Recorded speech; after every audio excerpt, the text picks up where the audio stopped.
Eric and Sarah had once been the kind of couple people aspired to be. From the outside, their life seemed meticulously crafted. Stable careers, shared ambitions, and a partnership that, at one point, had felt unshakable.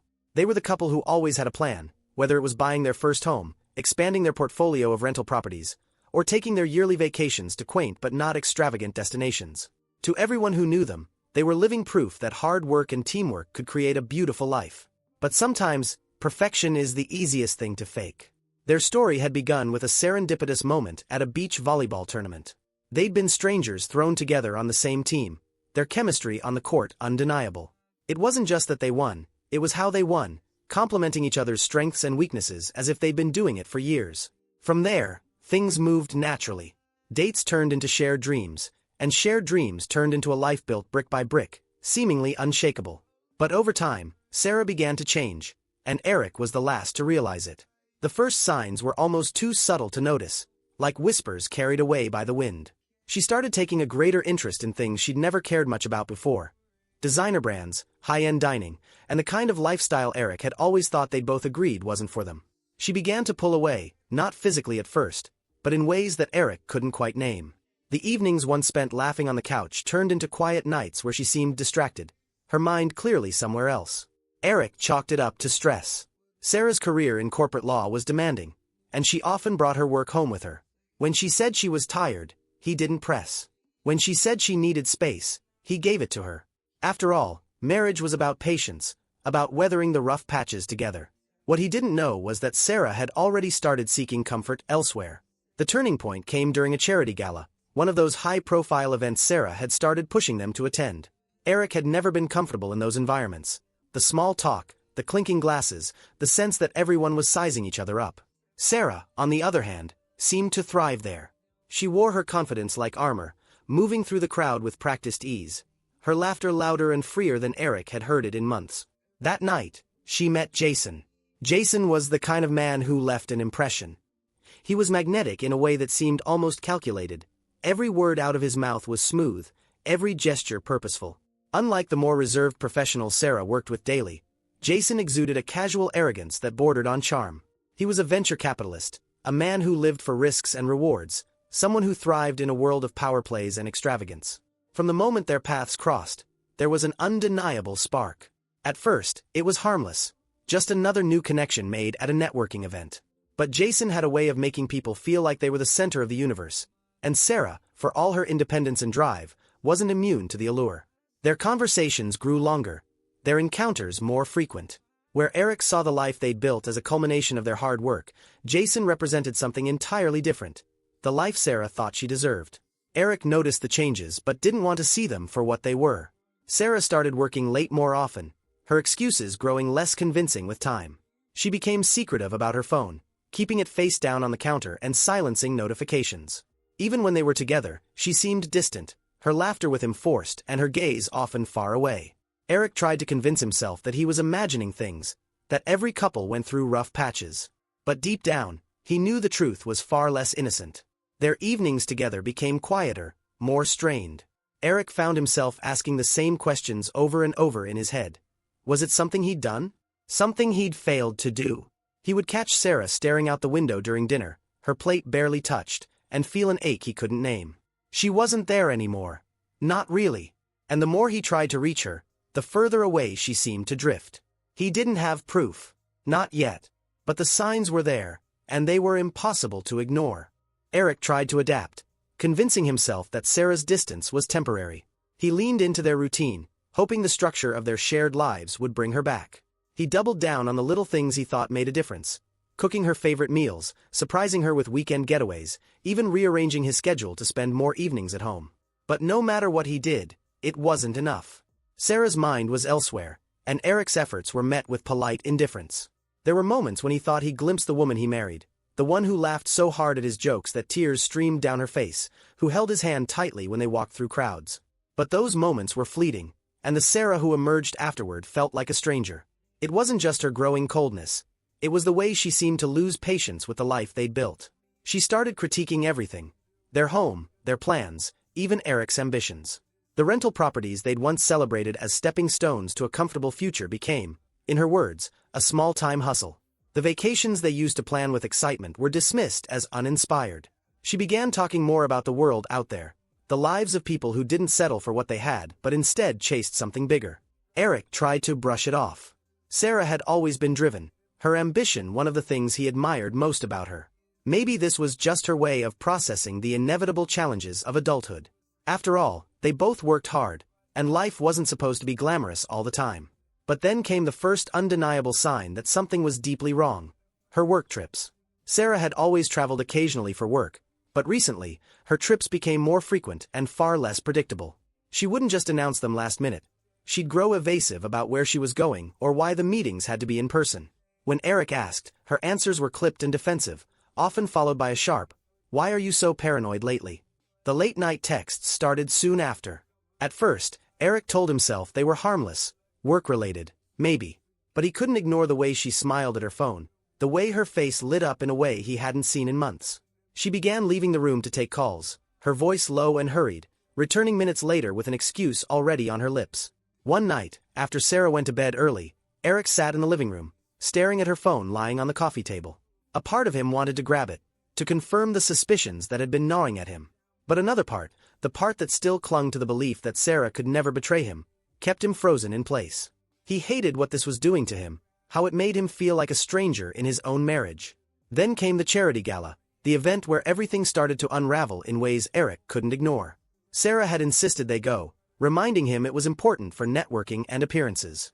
He agreed, though these events made him uncomfortable. That night, she looked stunning in a dress that drew attention from everyone in the room. But instead of staying by his side, she drifted away almost immediately, weaving through the crowd as though she was searching for someone. When Eric finally spotted her, she wasn't alone.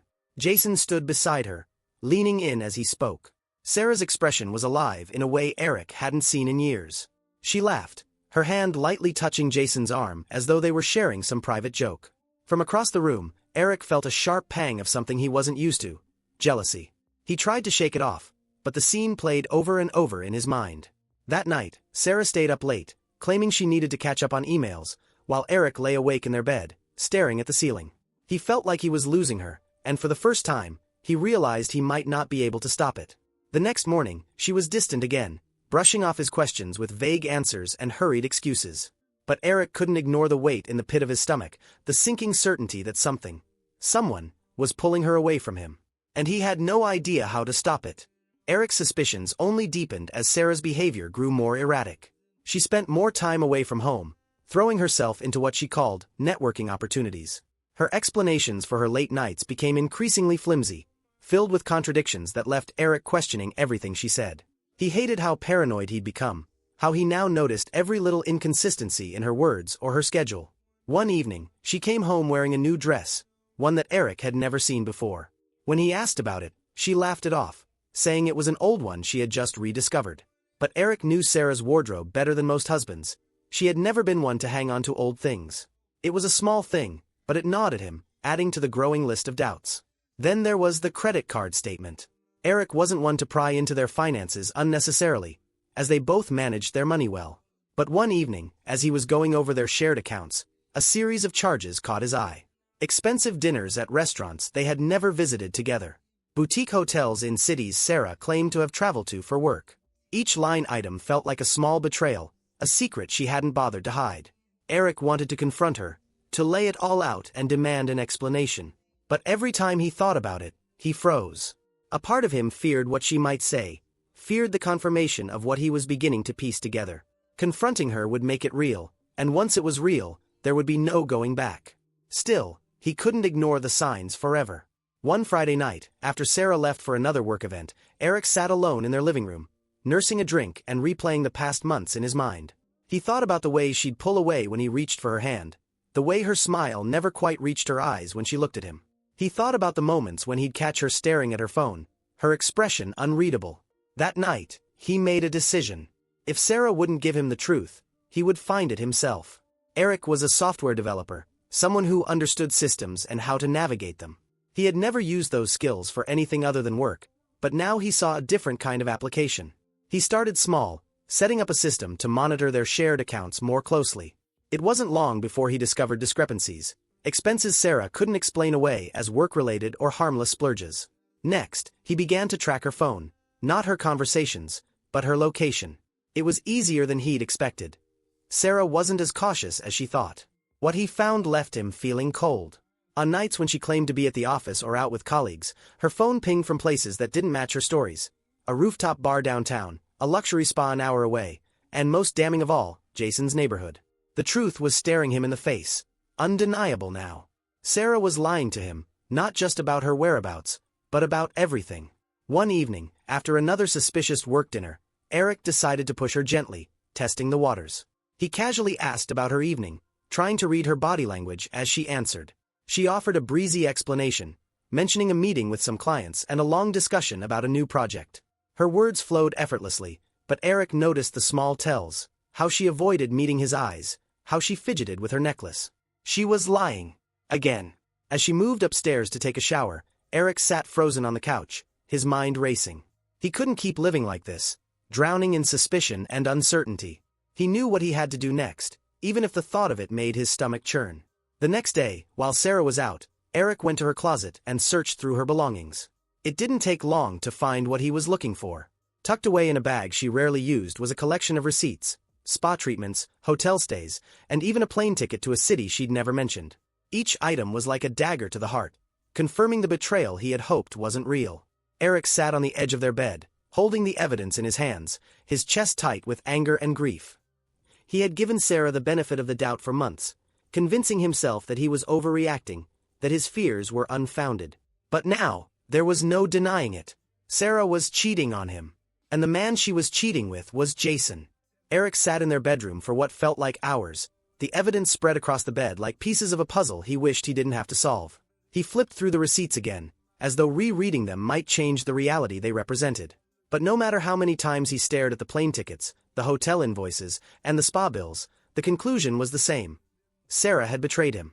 By the time she returned home, Eric's emotions were raw. He could hear her cheerful voice as she greeted him from the front door, her tone light and casual as if nothing was wrong. The sound of her heels clicking on the hardwood floor filled him with a kind of rage he hadn't known he was capable of. She was living this double life, walking through their home like everything was normal, while he was drowning in the truth of her lies. But Eric wasn't ready to confront her yet, not without thinking it through. His first instinct was to storm downstairs, throw the evidence in her face, and demand answers. But he knew that would only give her the upper hand. Sarah was sharp, quick with excuses and skilled at deflecting blame.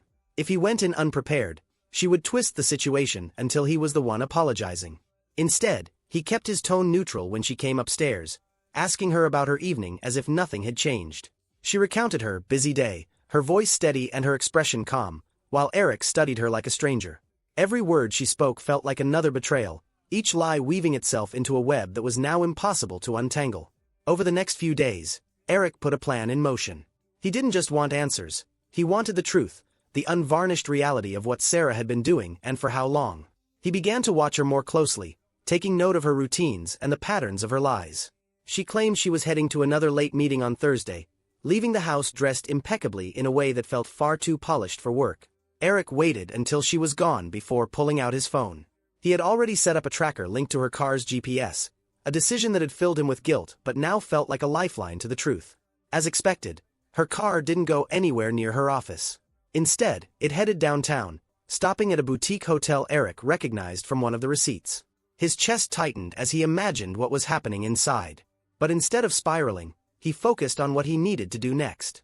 The following day, Eric took time off work to visit a private investigator.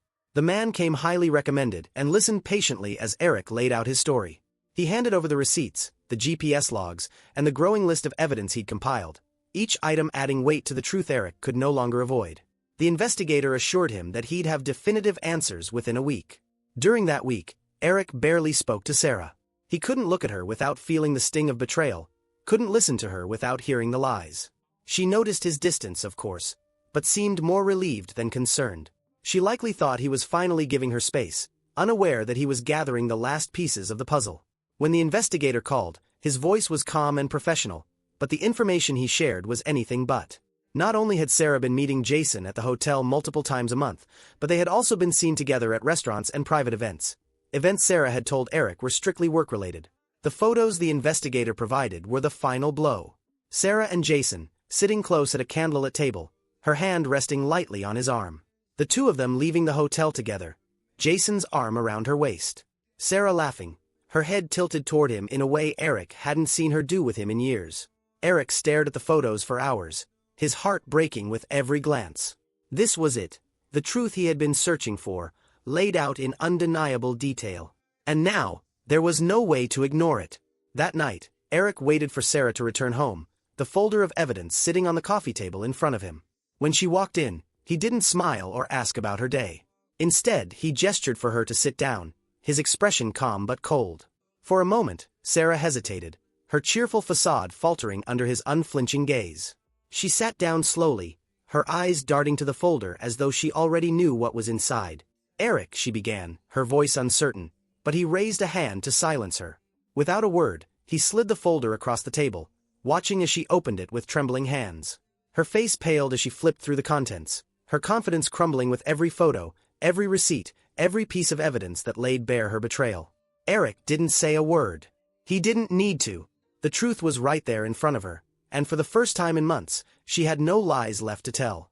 Sarah stared at the folder's contents, her hands trembling as she flipped through the damning evidence. For a moment, Eric thought she might try to deny it, to spin some story about coincidences or misunderstandings. But as the color drained from her face and her eyes filled with a mix of shock and fear, it was clear that even she knew there was no way out. When she finally spoke, her voice was quiet, almost detached. "I didn't want you to find out like this," she said, her words hollow, as if rehearsed. Eric leaned back in his chair, his arms crossed. He felt a strange detachment of his own, a numbness that kept the storm of emotions at bay. "So it's true," he said flatly. "All of it." She didn't answer right away.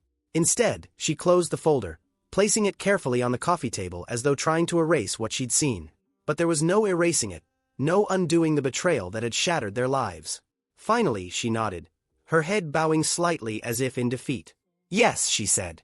"It's true." The confession didn't come with tears or apologies.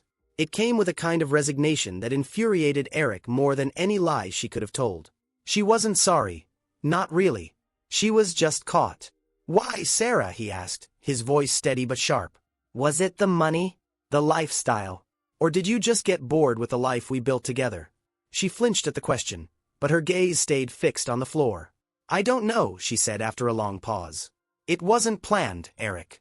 I didn't set out to hurt you. It just happened." "It just happened?" Eric repeated, his tone incredulous. "Affairs don't just happen, Sarah. Meeting him, sneaking around, lying to my face, those were choices. Every step of the way, you made a choice." Her head snapped up at that, her eyes flashing with anger. "Do you think I'm the only one to blame here?" she shot back. "You think I woke up one day and decided to destroy everything? Do you have any idea how stagnant our life has felt? How suffocating it's been?" Eric felt his stomach twist at her words, but he didn't let it show. "So that's it," he said, his voice cold. "You were bored. That's your excuse." "I needed something more," she said, her voice rising. "Something you couldn't give me. Jason made me feel alive again. He made me feel important." The words hit Eric like a slap. He had always thought their life was enough, that their shared dreams and hard work were the foundation of something unbreakable.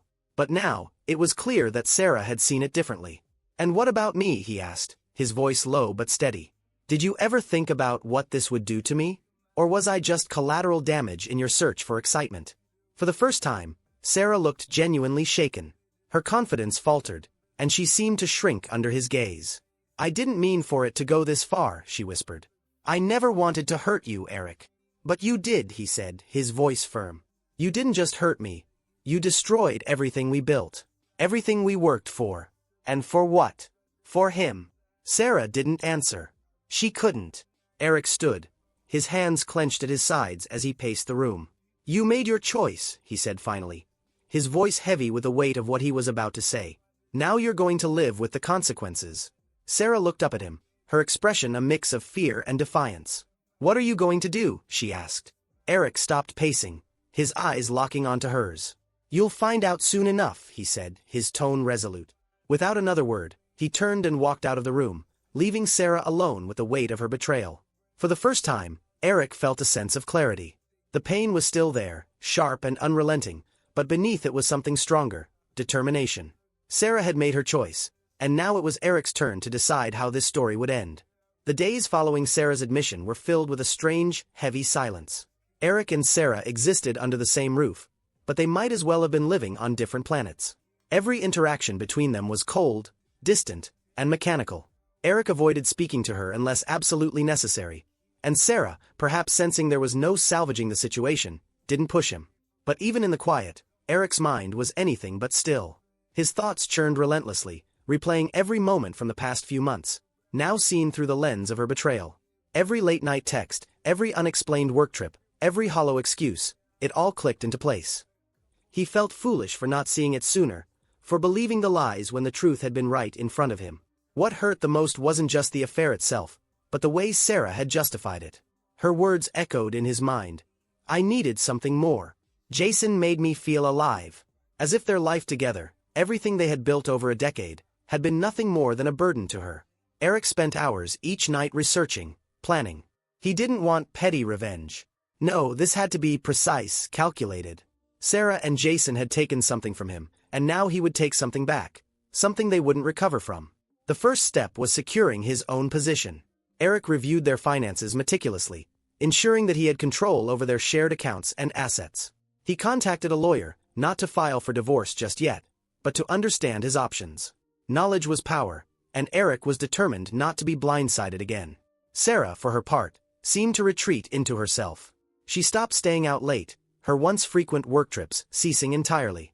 Eric wondered if it was guilt or simply fear of what he might do next. He noticed her watching him out of the corner of her eye, as if trying to gauge his mood, but he gave her nothing to latch onto. His calmness unnerved her, and he took quiet satisfaction in that. The tipping point came one evening when Sarah tried to bridge the growing chasm between them. She approached him cautiously as he sat at the dining table, her voice tentative. "Eric," she said, her hands twisting nervously in front of her, "we need to talk."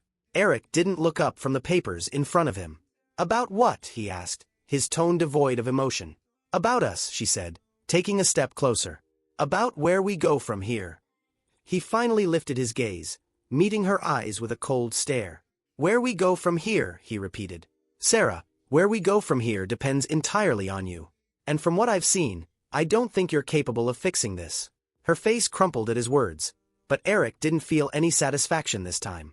The pain she had caused was too deep, too raw. He stood abruptly, brushing past her without another word. He didn't want to hear her excuses, her justifications. He didn't want to hear anything from her at all. That night, Eric began the next phase of his plan. Using his skills as a software developer, he started digging into Jason's financial dealings. Jason was wealthy, yes, but Eric knew that kind of wealth often came with skeletons in the closet. It didn't take long to find them. Through careful research, Eric discovered that Jason's financial empire wasn't as solid as it appeared. It was built on a web of high-risk investments, insider deals, and questionable practices that, if exposed, could bring everything crashing down. Eric didn't act immediately. He spent weeks gathering evidence, creating a digital trail that couldn't be traced back to him. He leaked small pieces of information to the right places: regulatory agencies, journalists, and even Jason's competitors. The fallout was slow but devastating. Meanwhile, Eric began planting seeds in Sarah's new life. Anonymous messages to the boutique hotel staff hinted at their VIP guests' illicit activities. Packages Sarah had ordered arrived damaged or delayed, her lavish spa appointments were mysteriously cancelled, and her once perfect social circle started to cool toward her. It wasn't enough to destroy her, but it was enough to make her life just a little more difficult. Through it all, Eric maintained his calm facade, going about his daily life as though nothing had changed. But behind the scenes, he was orchestrating a reckoning so absolute, Sarah and Jason would never recover from it.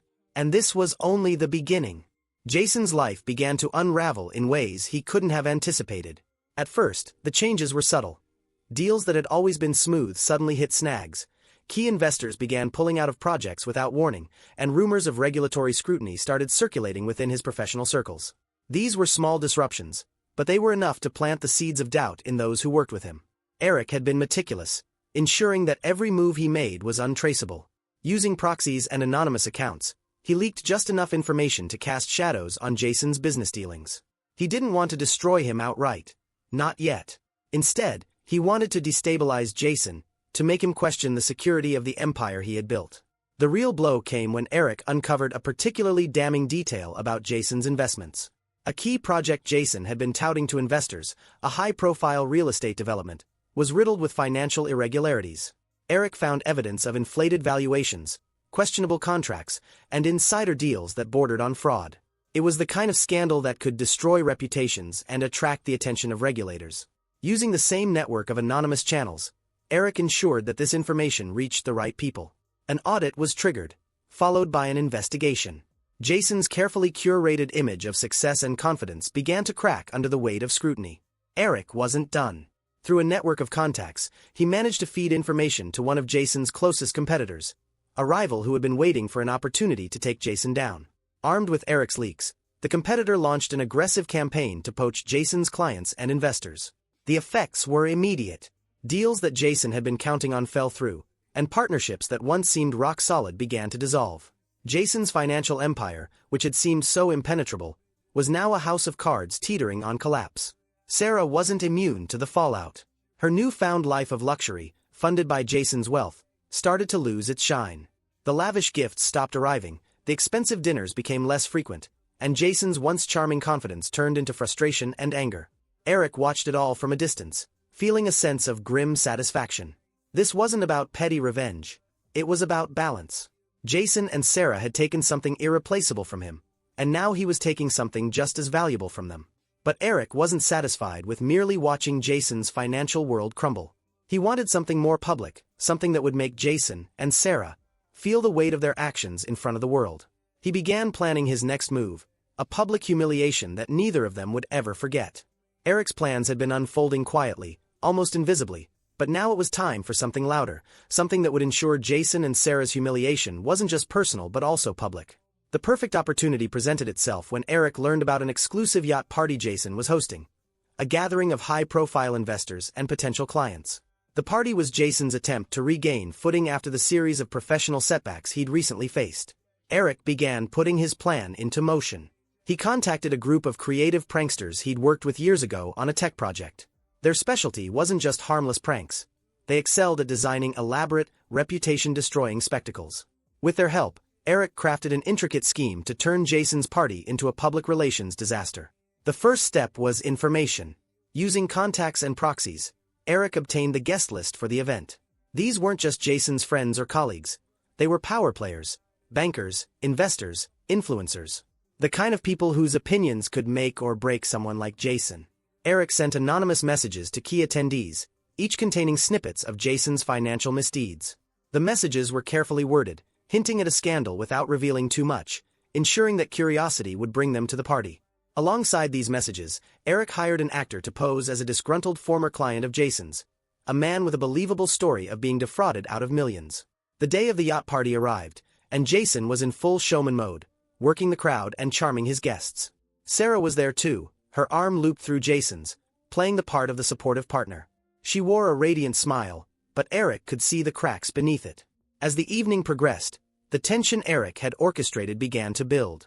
The whispers among the guests grew louder as people shared the anonymous messages they had received. Questions about Jason's integrity and the stability of his investments started circulating. Then came the coup de grace. At the height of the party, the hired actor stormed onto the yacht, his voice booming with accusations. He claimed to have been cheated out of a major investment by Jason, detailing the alleged fraud with convincing emotion. Guests froze, their conversations dropping into stunned silence. Jason tried to dismiss the man as a crank, but the actor was too convincing. He had paperwork, carefully forged by Eric's team, to back up his claims. Other guests, emboldened by the scene, began pressing Jason with questions, demanding explanations for the rumors they'd heard. Chaos erupted. Someone filmed the entire spectacle, and within hours, clips of the event flooded social media. The headlines wrote themselves: "Scandal on the high seas. Venture capitalist accused of fraud during lavish yacht party." By the time the night was over, Jason's reputation was in shambles. The guests left, whispering about his fall from grace, and the sponsors of his upcoming projects began pulling out in droves. Sarah, who had been standing by Jason's side during the confrontation, looked visibly shaken as she realized the extent of the damage. Eric didn't watch the fallout unfold in person. He didn't need to. He saw it all play out online, the videos going viral, the hashtags trending. Jason's name was tarnished, his reputation irreparably damaged. And Sarah. She was left clinging to a man whose empire was crumbling beneath him. But Eric wasn't finished. This was just one layer of the reckoning he had planned. For Sarah and Jason, the worst was yet to come. Jason and Sarah's life together quickly deteriorated after the yacht party disaster. Jason, once the untouchable titan of his world, became a pariah almost overnight. Clients severed ties, investors abandoned him, and his name became synonymous with scandal. His financial empire, already weakened by Eric's earlier moves, began to collapse under the weight of the investigations and lawsuits that followed. The luxury condo Jason and Sarah had recently moved into became an eerie symbol of their downfall. Once a haven of opulence and security, it now felt like a gilded cage. The whispered comments from neighbors, the subtle yet deliberate exclusion from social gatherings, these weren't just slights. They were reminders that Jason's fall was public, and Sarah's involvement had stained her as well. Sarah, who had once floated effortlessly in social circles, now found herself sidelined. Friends who had once envied her life with Jason started keeping their distance. Invitations to events dried up, and the spa appointments and designer deliveries she'd grown accustomed to became rare luxuries. The cracks in Jason's confidence turned into full-blown fractures, and his frustration often boiled over into their relationship. Eric watched from a distance, his plan unfolding exactly as he had envisioned. But he wasn't finished yet. The condo they lived in, the very place they had built their new life together, was a loose thread he intended to pull.